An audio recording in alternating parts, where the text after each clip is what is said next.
So, how do you begin to believe something that you don't believe when the proof is there? Abraham, it's true. This is the reality. This is what we've got. This is how it's going. My eyes are not deceiving me. My ears are not deceiving me. This is the truth of my reality. How do I create other than that? And we say, you're really upon something important if you're asking that question, because most people offer almost all of their vibration in response to what they are observing. Esther would say to us in the beginning, but Abraham, it's true. It's true. Shouldn't I give my attention to what's true? Isn't that what I've been taught all of my life? And we say, we understand what you're going for here, Esther, but here's the thing. A thing is only true because someone is focused upon it until it became a reality. We would use a different criteria, not is it true, but does it feel good to me when I think about it? Is it something that I desire? And if it is something that you desire, then give it more and more and more of your attention. But if it is not something that you desire, giving it more attention only makes it more solid in your experience. You see how it works? How do thoughts turn to things anyway? Have you ever wondered about that? Do you see any pipelines trucking in new fuel from other planets? New mines are being dropped from the sky? How is it? How is it that thoughts are turning to things? Thoughts are turning to things through focus and reception and response to that reception. That's how thoughts turn to things. That's how your economy evolves. That's how everything evolves. That's how the cells of your body evolve. Every part of evolution, which is what your eternalness is all about, is about thoughts turning to things. And so that's what we want to talk to you about. We want you to begin addressing yourself more vibrationally rather than physically, because the physical parts of you, the physical things that you are giving your attention to, those are already manifested. That's already done. That's like gum that you've chewed the flavor out of. That really is not where you want to put your attention. You want to put your attention upon where you are going. So when life shows you that you want something, you want to be more forward looking toward the evolving and the unfolding of what you're asking for, rather than standing where you are, sometimes in the absence of what you want, justifying or defending why you should get more of what you want because you don't have it. Every subject is two subjects. It's like a stick that has two ends of it. And on one end is the absence of what you want, and on the other end is the presence of what you want. So the question that we're asking you is, when you ask for more money, where's your gut? Where's your emotion? Are you standing in a feeling of desperation? Are you standing in a feeling of disappointment? Or are you standing in an attitude of appreciation and anticipation? Where's your vibration relative to the things that you're asking for? Are you more of a vibrational match to what you want, or are you more of a vibrational match to its absence? Are you more of a vibrational match to the problem or the solution, to the question or the answer? Well, we can tell you the answer. You can tell by how things are unfolding. However it's turned out so far, that's what you're a vibrational match to. It's always that way. You can tell what you're offering vibrationally by what you're living, by what you're surrounded by. So, here's what we want you to hear that may be new for you. And it really is the answer to getting past beliefs that don't serve you. A belief is only a thought you continue to think. That's all. A belief is just a thought that you continue to think. Now we want to help you let yourself off the hook a little bit. You continue to think those thoughts because law of attraction really helps you to continue to think those thoughts. You can't think far past the thoughts that you're already thinking. So there's no hope for you. We've enjoyed this interaction immensely. Good luck with all of that.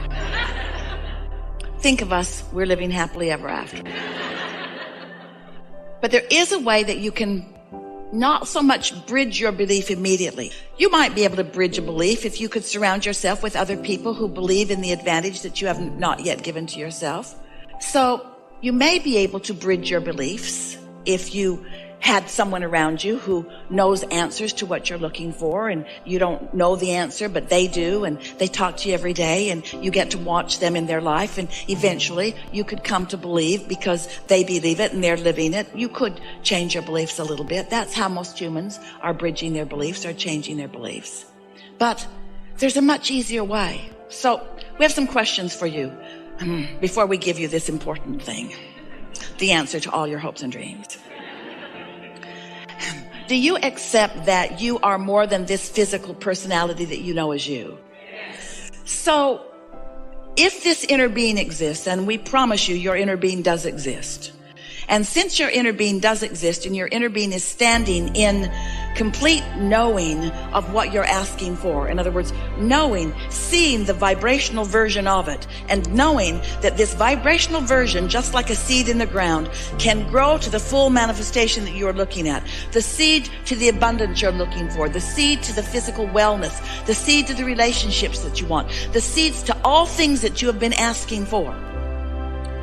Since your inner being is there with those seeds, do you believe that your inner being is there with the beginning of what you're asking for? And do you understand that now you've got to do something about letting this vibrational version be realized by you? Your inner being doesn't have the right or the wherewithal to assert anything into your experience. You got to sync up with it. So you have to become a believer of the vibrational reality before the vibrational reality can come into your experience. We wrote a whole book about it, a couple of books about the vortex and about how everything you want is there. And so many of you followed us to a certain point, but it became annoying to you. All right, Abraham, I get it. Everything I want is in the vortex, and you want me over there at the doorway of my vortex so that I can get what's in there. But just tell me one thing, Abraham. How do I get the money out of the vortex and into the bank? Enough of this vibrational version already. I'm sort of sick of hearing about the vibrational version. I live in the real world. I want it to come out into the real world where it can be part of my manifestation. And we say, it is already a manifestation, but feel the difference between a manifestation. A manifestation is whatever you're living and feeling in any moment, and every moment is a manifestation. But feel the difference between manifestation and your realization of it. Esther's pen was in her purse. It was there, but her realization of it wasn't. So it might as well have not been there because she didn't have hold of it. You see what we're getting at? And so much of what you want is just like that pen in Esther's purse. You're walking around with it all day, every day. It's just a reaching in and pulling out. That's all that's required. But because you believe it isn't there, you don't do that. So do you believe that there is a vibrational version of what you want that has progressed in varying degrees, some of it ripe and ready for you to experience? So if the answer to that is yes, then you really are ready for what we are encouraging in a very powerful way these days. You're ready to deliberately put yourself into the receiving mode where you can receive the impulses about it. And this is different than bridging beliefs, because bridging beliefs takes time. Bridging beliefs means you have to take hold of a belief that you've got that is in defiance of something that you want and make it no longer in defiance of something that you want. Have you ever talked to anyone? You believe one thing and they believe another thing, and you're talking to each other and you both wish to convince the other. And after an hour or 2 or 3 or 4 or 5 or 6 or 10 or 20 or years of interacting with them about that, they just stand strong in what they believe and you just stand strong in what you believe, and no headway is made in convincing the other. You know about that? You've got that exact thing going on inside of you where I want this, but I want this, but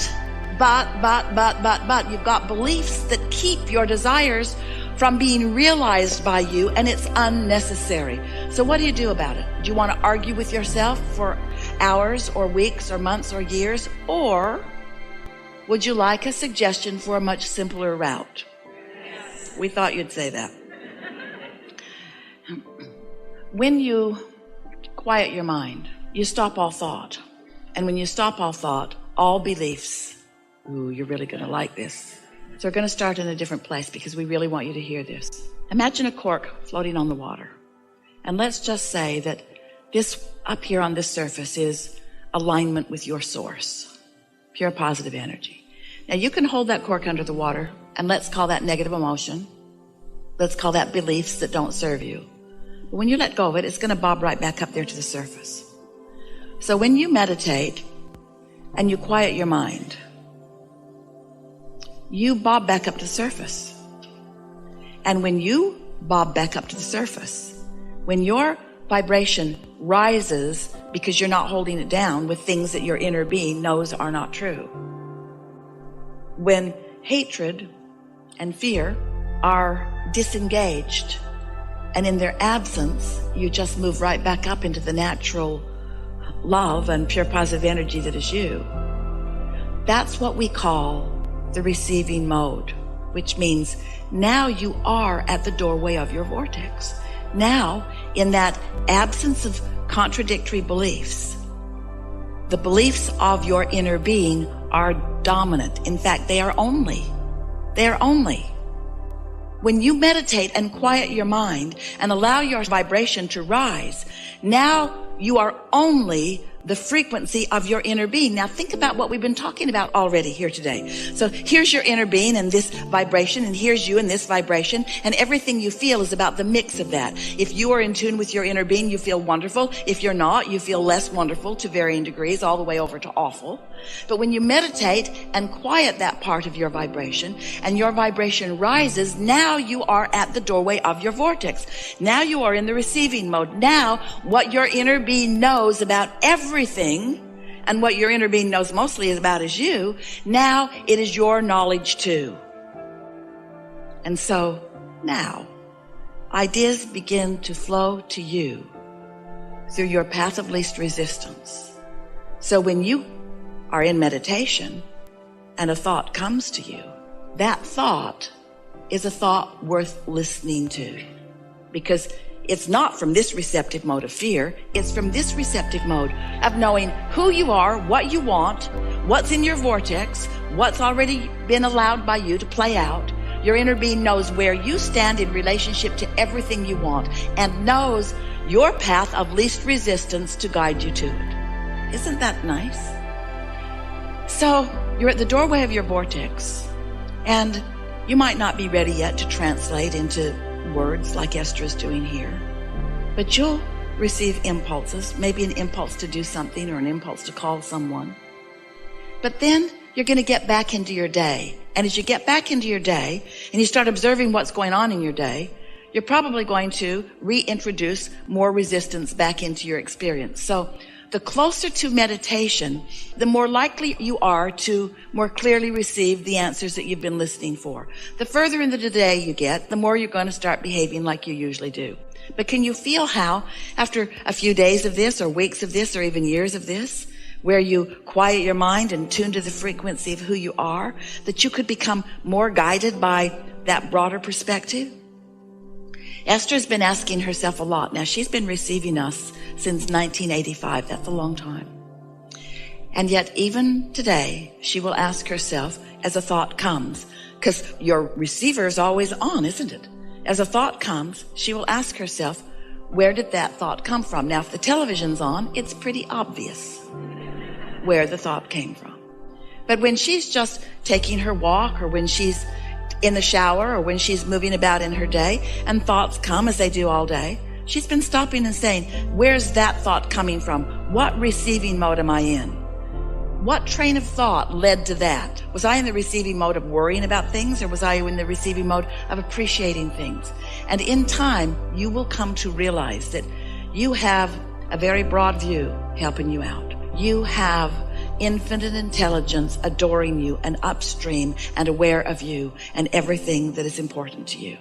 Esther has a friend, he's a minister, and he said, I've prayed to God all my life, and it seems like whenever I pray, he's out to lunch. Well, we want you to know that that is never true.